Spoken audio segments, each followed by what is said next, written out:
आप लोग कक्षा 8 में हैं और आप लोगों को सामाजिक विज्ञान के तहत आने वाले भूगोल के अंतर्गत एक अध्याय पढ़ना है जिसका नाम है एग्रीकल्चर, हिंदी में कहते हैं कृषि।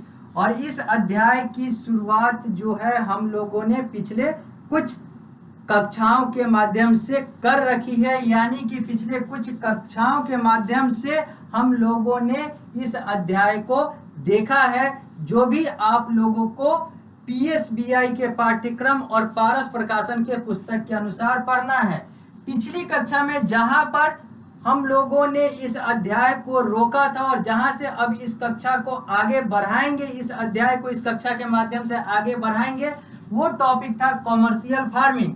और हम लोगों ने देखा, मैंने आपको बताया कि कॉमर्शियल फार्मिंग यानी कि वाणिज्यिक जो खेती है उसका अर्थ क्या है, और वाणिज्यिक खेती जो है यह किस किस प्रकार से किया जाता है, कहाँ कहाँ किया जाता है, इसका लक्ष्य क्या है, इसका ध्येय क्या है, इन सारी चीजों की बात हुई थी। अंत में हम लोगों ने देखा था कि ये जो कॉमर्शियल फार्मिंग है 3 प्रकार के होते हैं बेसिकली, मुख्यतः commercial grain farming, mixed farming और प्लांटेशन फार्मिंग। ये 3 प्रकार के होते हैं और इन 3 चित्रों के माध्यम से चाय, रबर और ईख, इन तीनों के खेती से जुड़ा हुआ 3 चित्र जो है यह भी आप लोगों ने पिछली कक्षा में भी देखा था, इस कक्षा में भी देख रहे हैं, जो कि डिजिटल फॉर्मेट में स्मार्ट बोर्ड पर आप लोगों को दिख रहा है। यह पारस प्रकाशन पुस्तक का पृष्ठ संख्या 34 है। यह आप लोगों के पास भी पुस्तक है, आप वहां पर भी इस चित्र को देख सकते हैं।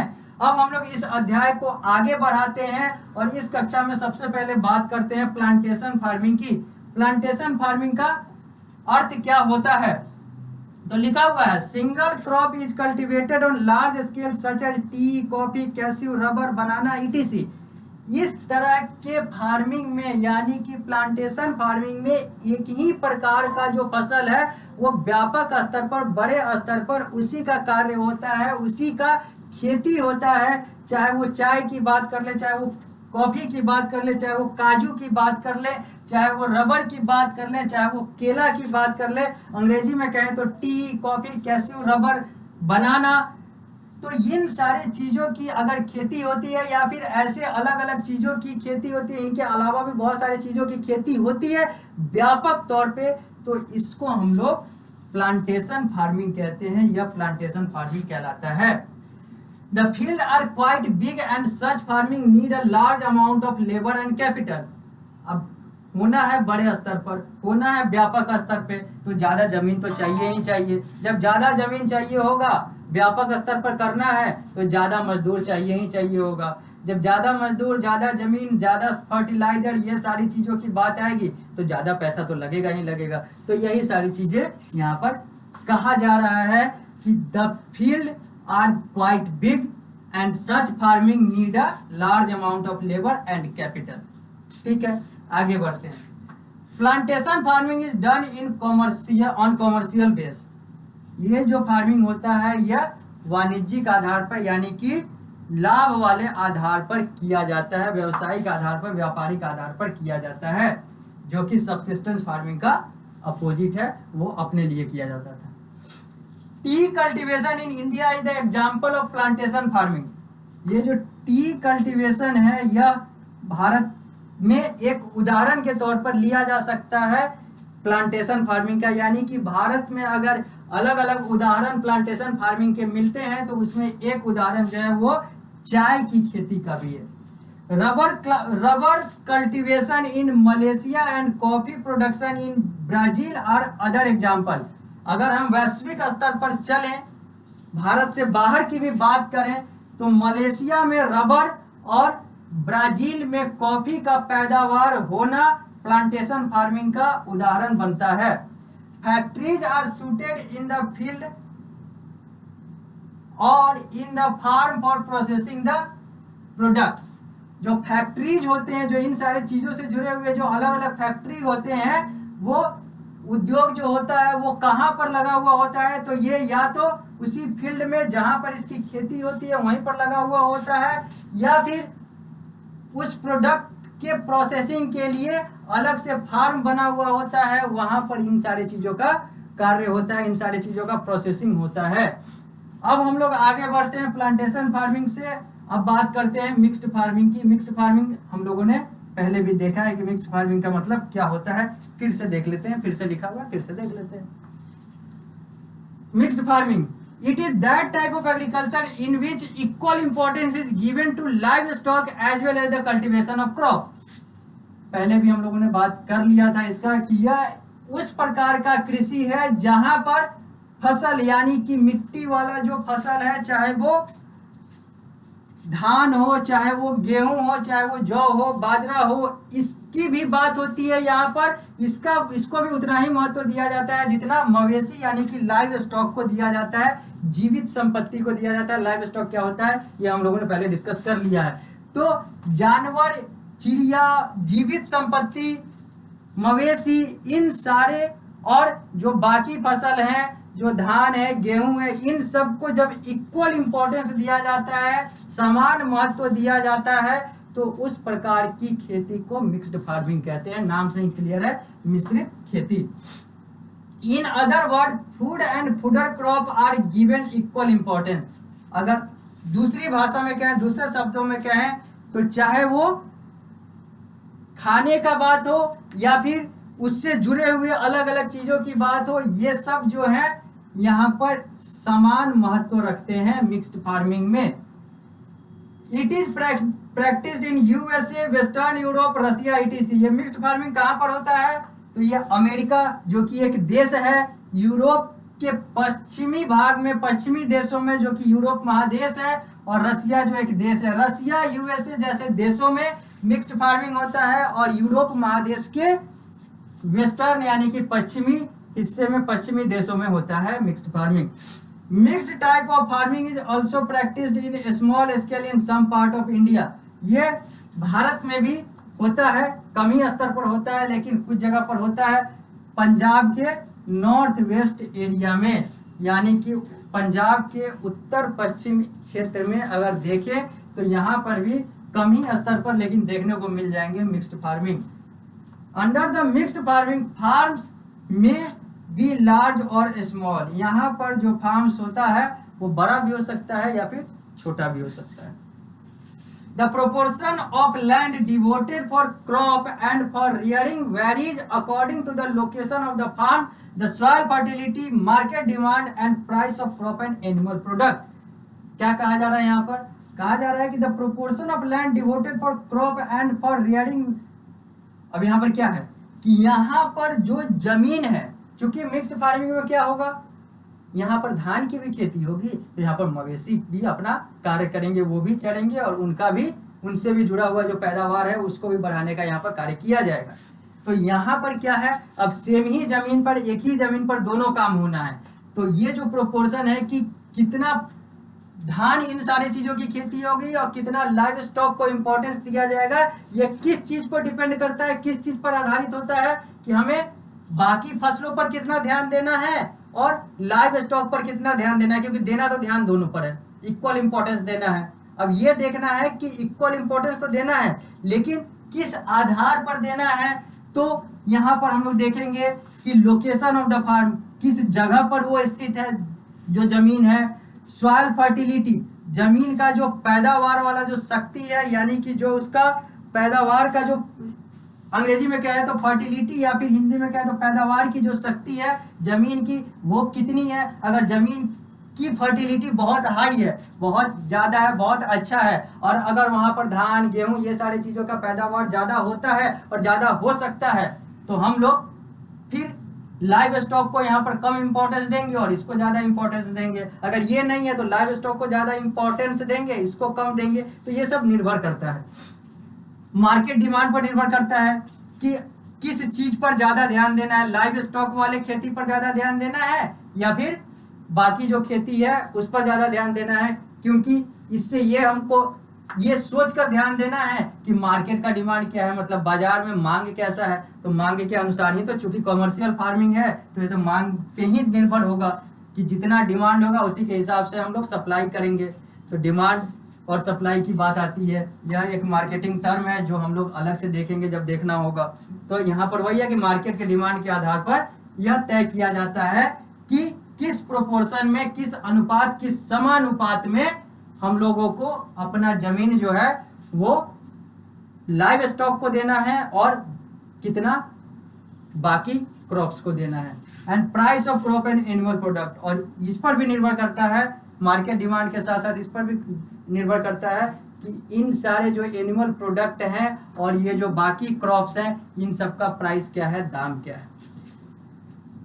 यानी कि यहाँ पर क्या कहा गया कि जो मिक्स्ड फार्मिंग है, यहाँ पर मिक्स्ड स्तर पे, मिश्रित स्तर पर फार्मिंग होता है। लाइव स्टॉक और नॉन लाइव स्टॉक यानी कि बाकी जो क्रॉप्स हैं दोनों को सेम जमीन पर वो इम्पोर्टेंस दिया जाता है जिससे वो फार्मिंग हो सके। लेकिन ये जो फार्मिंग है ये इस आधार पर निर्भर करता है कि अगर बात आती है कि किस प्रोपोर्शन में हमको लाइव स्टॉक को वो जमीन देना है और किस अनुपात में हम लोग को समानुपात में बाकी क्रॉप को देना है, तो ये किस चीज पर डिपेंड करता है, तो मार्केट में डिमांड कैसा है, प्राइस जो है क्रॉप का और एनिमल प्रोडक्ट का कैसा है, सॉइल की फर्टिलिटी कैसा है, पैदावार वहां का कैसा है, लोकेशन ऑफ द फार्म, जो फार्म है वो कहां पर लोकेटेड है, कहां पर स्थित है, इन सारे चीजों पर निर्भर करता है।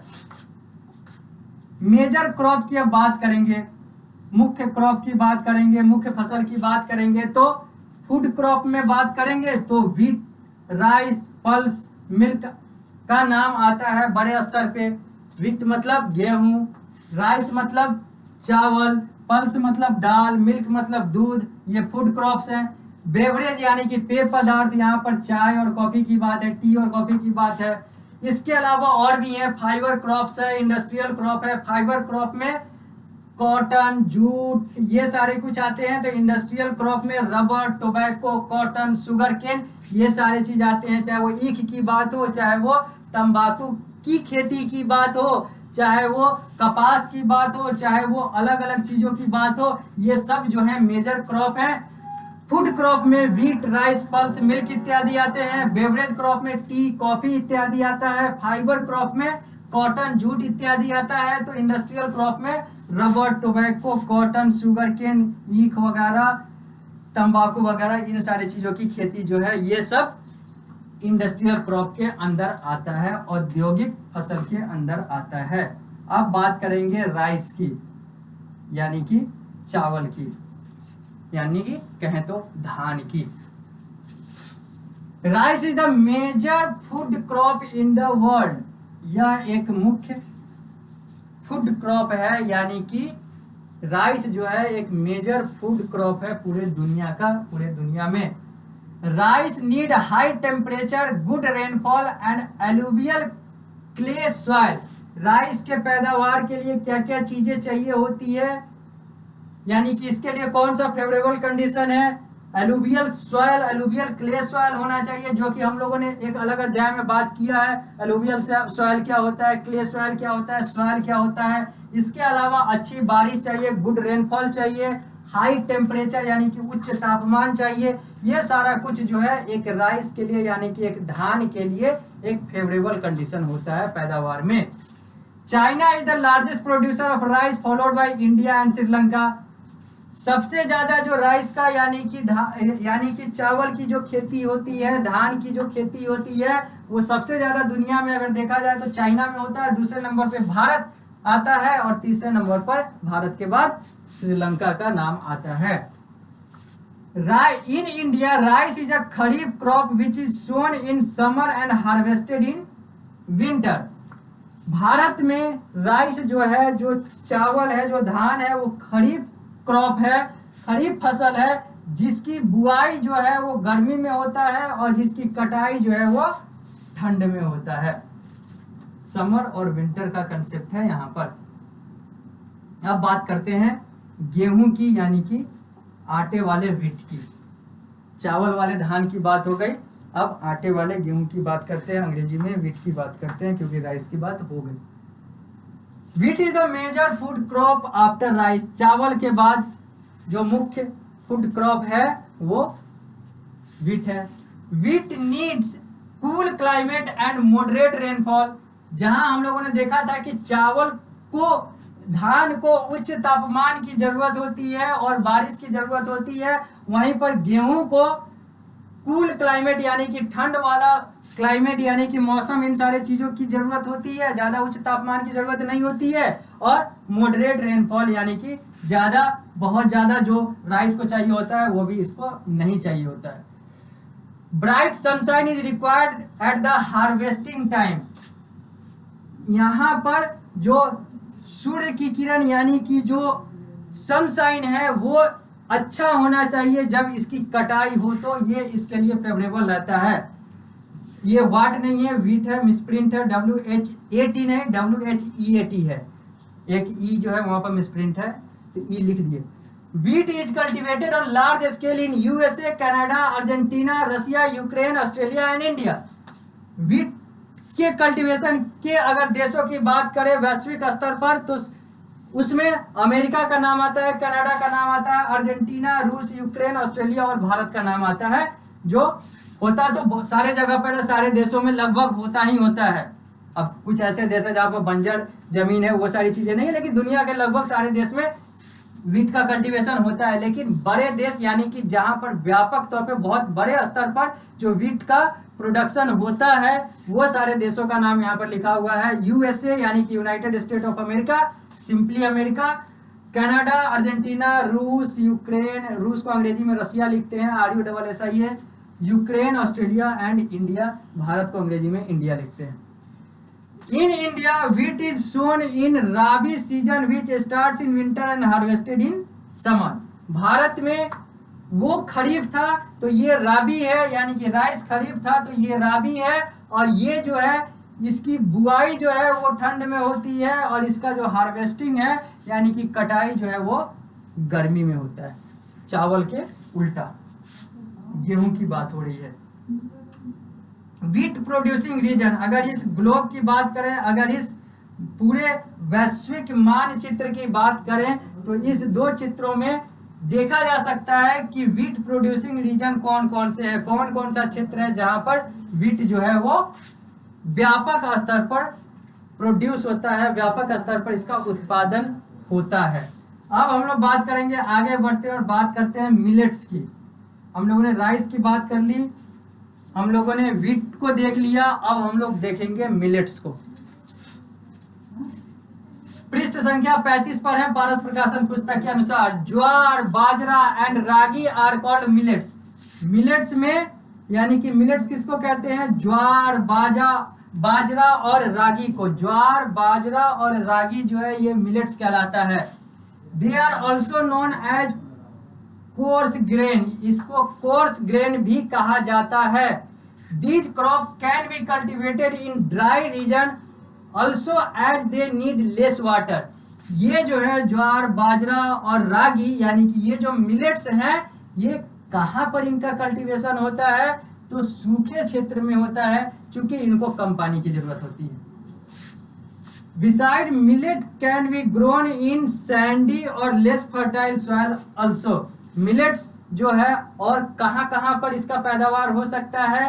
तो सैंडी यानी कि जो बालू वाला जो क्षेत्र है वहां पर भी ये उपज सकता है, और जो लेस फर्टाइल जो कम उपजाऊ क्षेत्र है, लगभग बंजर क्षेत्र है, यानी कि पूरा बंजर ना, कम उपजाऊ वाले क्षेत्र में, लेस फर्टिलिटी वाले सॉइल में भी यहाँ इसका पैदावार हो सकता है। In India bajra is the main crop in Rajasthan.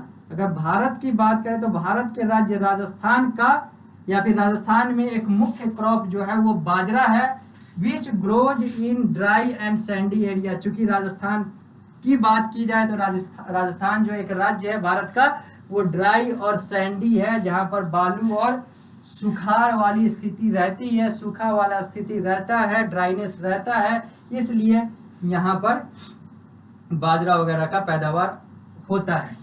मेज is also known as corn, maize को कॉर्न भी कहते हैं, मेज को हिंदी में मक्का कहते हैं। इट नीड्स मॉडरेट टेम्परेचर, इसके लिए मिला जुला जो तापमान है, यानी कि ना ज्यादा गर्म ना ज्यादा ठंडा, यानी कि मॉडरेट टेम्परेचर चाहिए, तापमान चाहिए, रेनफॉल भी मॉडरेट चाहिए, और क्या चाहिए तो and well drained fertile soil, और सॉइल जो है वो मिट्टी जो है वो अच्छे तरीके से सूखा हुआ होना चाहिए। ये सब मेज की बात हो रही है।